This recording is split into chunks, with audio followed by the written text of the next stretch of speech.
आप सभी का हमारे यूट्यूब चैनल लीगल क्योर में बहुत बहुत स्वागत है। दोस्तों, इस चैनल के माध्यम से हम लोग लॉ से संबंधित सभी प्रकार की वैकेंसीज, जॉब्स और इंटर्नशिप्स एवं लॉ से संबंधित सभी प्रकार के पेपर पब्लिकेशंस और court, high court, supreme court में चल रहे सभी प्रकार के केसेस एवं सभी प्रकार की इन्फॉर्मेशन आपके लिए लाते रहते हैं। तो अगर आपने हमारे यूट्यूब चैनल को अभी तक सब्सक्राइब नहीं किया है तो ज़रूर दोस्तों सब्सक्राइब कर लें। दोस्तों, माफ़ी चाहूँगा, बहुत दिनों से मैं वीडियो नहीं डाल पा रहा हूँ, किसी कारणवश काफ़ी समय हो गया मुझको ये वीडियो लाने में। दोस्तों, ये जो समय था, मतलब ये काफ़ी ठंड भी पड़ रही थी और काफ़ी मैं दूसरे काम में भी व्यस्त हो गया था, जिस कारणवश जो है मैं वीडियो नहीं ला पा रहा था आज। लेकिन आज दोस्तों ये बहुत ही अच्छा वीडियो आप लोगों के लिए लेकर आया हूँ। मैं खुद ही यह पेपर देने गया था, जो IBPS RRB scale 2 law officer 2025 का जो पेपर है वो मैं खुद देने गया था। मेरा सेंटर इलाहाबाद गया हुआ था और ये मैंने ऑनलाइन पेपर दिया है इसका। अब इसके बारे में मैं आपसे डिस्कस करने वाला हूँ कि क्या पेपर मैंने दिया, कैसा पेपर था, क्या जो है उसका फॉर्मेट के हिसाब से किस प्रकार के क्वेश्चंस आए थे, क्या क्या जो है पिछले स्कोर क्या थे, कट ऑफ, और जो है आगे कट ऑफ क्या रहने वाले हैं, क्या गुड अटेम्प्ट है, मैंने कितना अटेम्प्ट किया। ठीक है, तो ये सब चीज़ें हम इस वीडियो में बात करेंगे। तो चलिए दोस्तों शुरू करते हैं। दोस्तों, जो IBPS RRB में जो लॉ ऑफिसर होता है वो स्केल 2 ग्रेड का होता है और उसके लिए जो है नोटिफिकेशन हमारा आया था। अक्टूबर के आसपास नोटिफिकेशन आए थे और दिसंबर 28 को इसका पेपर लगा हुआ था और इसका पेपर सेंटर मेरा इलाहाबाद था। तो इस पेपर में जो है बहुत और भी साथ मेरे साथ जो है दोस्त, मतलब कि जो दोस्त नहीं, जो मतलब और भी लोग थे जो स्केल 3 के थे, स्केल 1 के थे, ठीक है, वो लोग भी पेपर देने आए हुए थे, जिनको जनरल बैंकिंग सेक्टर में जो लोग अदर भी, इसमें बहुत सारी वैकेंसी आई थी। IT ऑफिसर, जो है राजभाषा अधिकारी, जनरल बैंकिंग ऑफिसर, ऐसे करके वैकेंसी आई हुई थी। तो और भी लोग जो है मेरे साथ पेपर दे रहे थे। दोस्तों, वहाँ पर जो है काफ़ी गहमा गहमी का माहौल था और सभी लोग यही कह रहे थे कि मतलब कि बैंकिंग में बहुत ज़्यादा प्रेशर है, प्राइवेट बैंकिंग में बहुत ज़्यादा प्रेशर है। उसके बाद जो है जो आपके शेड्यूल्ड बैंक्स हैं उनमें भी बहुत ज़्यादा, मतलब उससे तो कंपेयर में कम प्रेशर है प्राइवेट से, लेकिन फिर भी प्रेशर रहता है। जो सबसे चिल जॉब रहती है वो RRBs की रहती है। यहाँ पर भी जो है मर्जर के बाद जो है आपको प्रेशर देखने को मिल सकता है, लेकिन काफ़ी अभी भी जो है यहाँ पर काफ़ी ज़्यादा रिलैक्सेशन दोस्तों है और एक अच्छी सैलरी भी है यहाँ पर। वो लोगों से बात करने पर मुझको यही पता चला। मैं चूँकि नया था, लॉ की फील्ड से था, लेकिन वो लोग जो है काफ़ी एक्सपीरियंस थे। किसी ने 10 साल की नौकरी, किसी ने 5 साल, किसी ने 6 साल की नौकरी कर रखी थी बैंकिंग सेक्टर में। तो वो लोग अपना अपना जो है तजुर्बा बता रहे थे। तजुर्बे से यही समझ में आया कि यह एक अच्छी नौकरी है। अगर RRB में स्केल 2 ऑफिसर लग जाते हैं आप, तो वहाँ से आपके कैरियर प्रोग्रेशंस अच्छे हैं, आपकी सैलरी अच्छी है और एक वर्क लाइफ बैलेंस आपका बहुत ही अच्छा मेंटेन हो जाएगा मित्रों। तो दोस्तों, आज हम बात करने वाले हैं कि इसका जो पेपर है वो कैसे था। पेपर देखिए दोस्तों, हम लोग जब एंट्री किए तो मान चलिए कि 1.5 घंटा पहले 12:30 रिपोर्टिंग टाइम था, लेकिन हमको बैठा दिया गया 12:30 बजे। हम लोग एंट्री कर दिए तो बैठा दिया गया। पेपर का टाइम जो है उसमें नहीं लिखा था एडमिट कार्ड में, तो हमको ये था कि चलो 12:30 बजे चले जाएंगे। एंट्री किए मतलब तो 2 बजे तक वो लोग पूरा बैठाए रहे। 1.5 घंटा हम लोग ऐसे ही बैठे रहे। ठीक है, 2 बजे से जाके पेपर फिर स्टार्ट हुआ और पेपर स्टार्ट हुआ तो मान चलिए कि पेपर हमारा 150 मिनट, मतलब कि 2.5 घंटा का हमारा जो है पेपर था। 2.5 घंटे का हमारा पेपर था। तो 2.5 घंटे में हम लोग जो है अब करने बैठ गए। अब इसमें क्या होता है कि इसमें आपका हर एक सेक्शन मिनट वाइज डिस्ट्रीब्यूटेड होता है। मतलब कि जैसे 40 क्वेश्चन जो है प्रोफेशनल नॉलेज के, ये 30 मिनट आपको, पहले 30 मिनट में 40 क्वेश्चन करने हैं। अब 40 क्वेश्चन में आप कितना भी कर सकते हैं। ठीक है, तो दोस्तों प्रोफेशनल नॉलेज का जो सेक्शन था हमारा, तो ये सेक्शन प्रोफेशनल नॉलेज वाला ये सेक्शन काफ़ी, मतलब कि टफ नहीं था ज़्यादा। ये बहुत ही मीडियम लेवल का सवाल बनाए हुए थे, एकदम मैं कहूँगा इनफैक्ट इजी ही सवाल बनाए गए थे। इसमें आपके टॉर्ट से सवाल थे, इसमें आपके सिविल प्रोसीजर कोड से सवाल थे, आर्बिट्रेशन एक्ट से सवाल थे, बैंकिंग जो है ये क्या बोलते हैं, इंसॉल्वेंसी एंड बैंक्रप्सी कोड से थे, ठीक है। ऐसे करके आपके सवाल आईपीसी से सवाल थे। तो ऐसे जनरल सवाल पूछे गए थे, काफ़ी ज़्यादा टफ सवाल पूछे नहीं गए थे। जिसने बेसिक लॉ पढ़ रखा है किसी भी कॉम्पिटिटिव एग्जामिनेशन के लिए, कॉन्स्टिट्यूशन वगैरह पूछा गया था, वो सब इसमें पूछा गया था दोस्तों, ठीक है। तो मान के चलिए कि इसमें लॉ वालों का काफ़ी ज़्यादा अच्छा जो है अटेम्प्ट, अगर आपने 40 क्वेश्चन में से अगर मान लीजिए किसी ने मतलब गुड अटेम्प्ट इसमें होगा, मान के चलिए कि 32 से लेके 36 के बीच में इसको गुड अटेम्प्ट माना जाएगा। अगर किसी ने अच्छे से अटेम्प्ट किया है तो 36-37 तक उसने अटेम्प्ट कर लिया है। अब इसकी सेक्शनल कट ऑफ जो है क्या होती है, काफ़ी ज़्यादा कई बार हाई जाती है। मतलब कि कई बार मान लीजिए जो है प्रोफेशनल नॉलेज में 15 जाती है, 16 जाती है, ठीक है।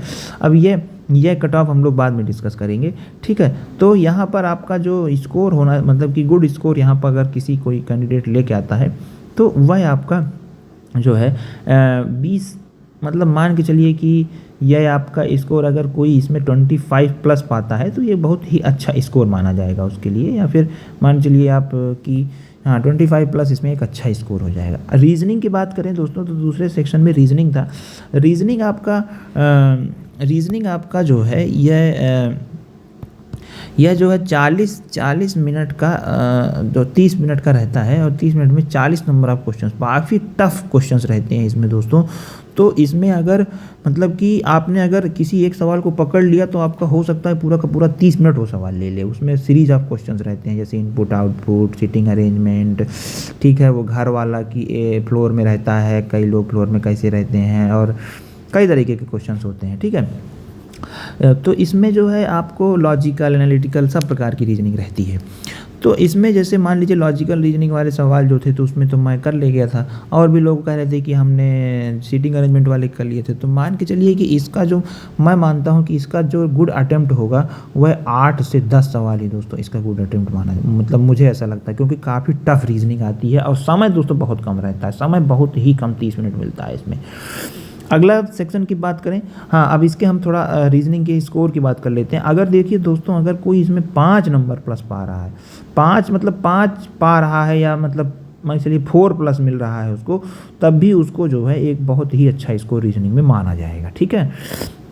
अब फाइनेंशियल अवेयरनेस जो है काफ़ी मीडियम लेवल की फाइनेंशियल अवेयरनेस थी, कोई बहुत ज़्यादा उसमें नहीं पूछा गया था। हालांकि करंट अफेयर्स भी उसमें फाइनेंशियल का पूछा गया था, लेकिन जो लोग थोड़ा सा मतलब जैसे सुकन्या समृद्धि योजना, पीपीएफ अकाउंट्स, ठीक है, ऐसे करके जो है उसमें सवाल थे। Banking regulations, RBI, monetary policy, और आपका ये क्या बोलते हैं repo rate, reverse repo rate, इस पे सवाल था, जो कि नॉर्मल जो है सवाल उम्मीद रहती है आदमी को, वो सवाल थे फाइनेंशियल अवेयरनेस के लिए। 15 मिनट समय मिला हुआ था।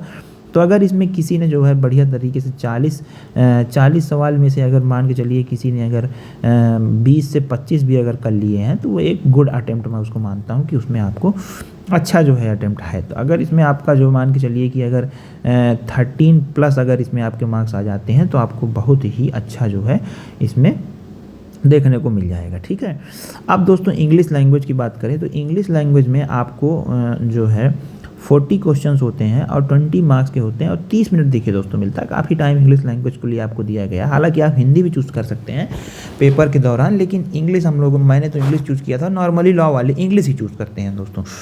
तो इंग्लिश में जो है जो सवाल थे वो काफ़ी ज़्यादा अच्छे सवाल थे इंग्लिश के, मतलब कि जैसे एक हाई लेवल बैंकिंग में जिस प्रकार की इंग्लिश आती है ना, थोड़ा सा हाई लेवल आपको एप्टीट्यूड चाहिए होता है, और वोकैबुलरी आपकी स्ट्रांग होनी चाहिए, थोड़ा सा वर्ड फॉर्मेशन आपका स्ट्रांग होना चाहिए। तो काफ़ी तरीके के सवाल थे उसमें, जैसे संबंधित जैसे सेंटेंस फॉर्मेशन क्या होगा, और आपका जो है सेंटेंस में कौन सा वर्ड गलत है, मिस स्पेल्ड है, ठीक है। तो ऐसे करके मैं अपनी बात करूँ तो दोस्तों लास्ट के 5 सवाल जो कि इंग्लिश के थे वो 30 मिनट में मेरे हो ही नहीं पाए थे। मतलब मैं उसको समय दे दिया था, लेकिन लास्ट के 5 सवाल जिसमें स्पेलिंग मिस्टेक थी दोस्तों वो वाले मेरे हो ही नहीं पाए थे। हालांकि काफ़ी अच्छे अटेम्प्ट मैंने कर ले गया था, क्योंकि शुरुआत में मैंने पैसेज एक आया हुआ था, वो पैसेज मैंने हल किया, ठीक है। तो पैसेज हल करने में काफ़ी समय लग गया।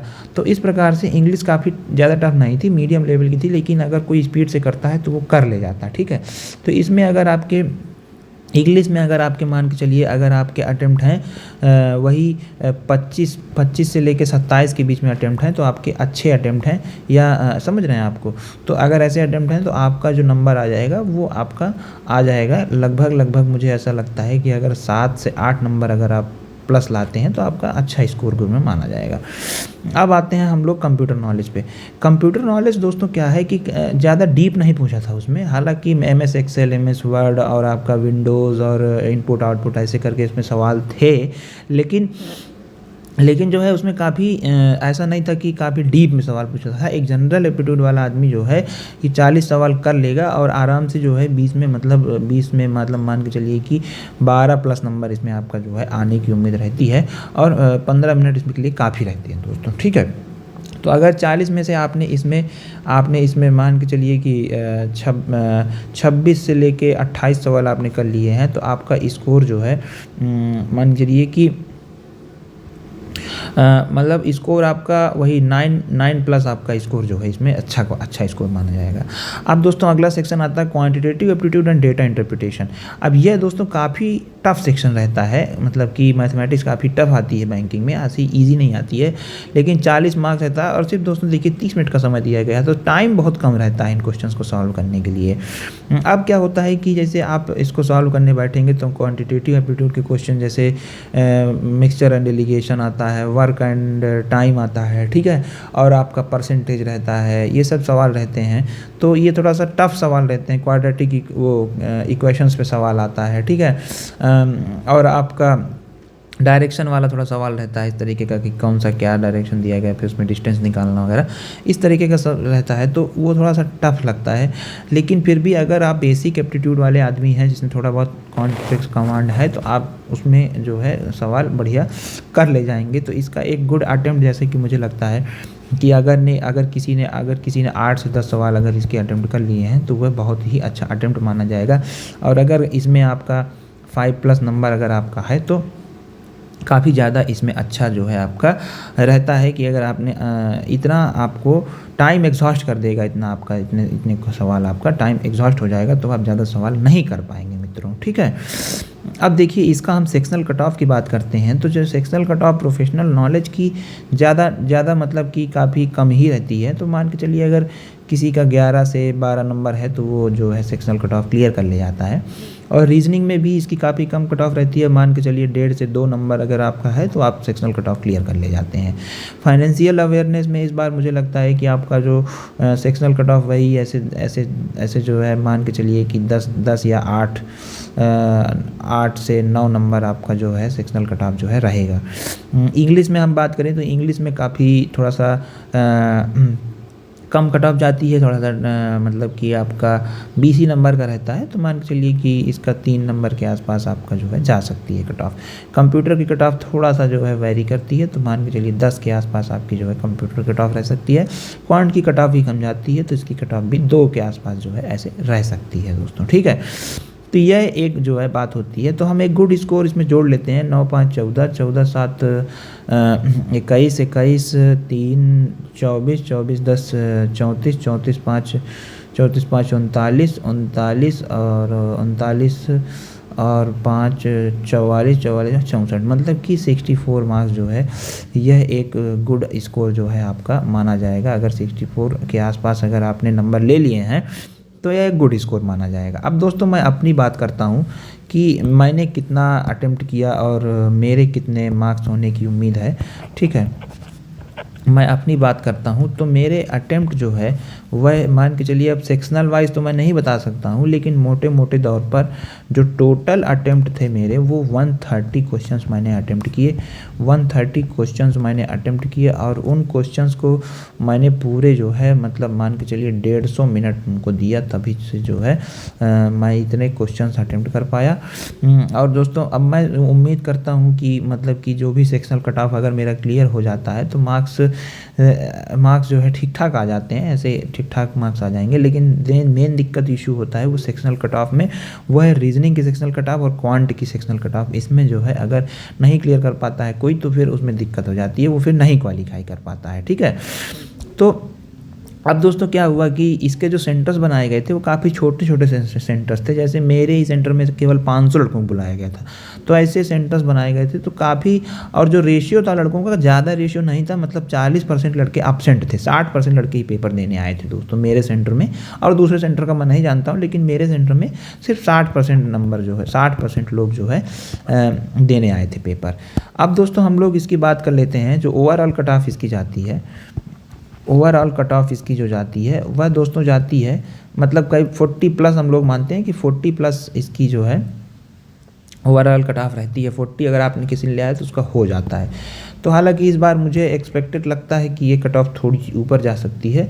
ठीक है, तो मान के चलिए ये 45 to 50 की रेंज में ये जो है फॉल कर सकती है। तो अगर आपने इतने नंबर ला रखे हैं तो ठीक है, मतलब कि समझ, मेरा मानना है कि अगर सेक्शनल कट ऑफ मेन है, अगर वही क्लियर हो जाती है तो हमारा जो पेपर देने का मकसद है वो पूरा हो जाता है।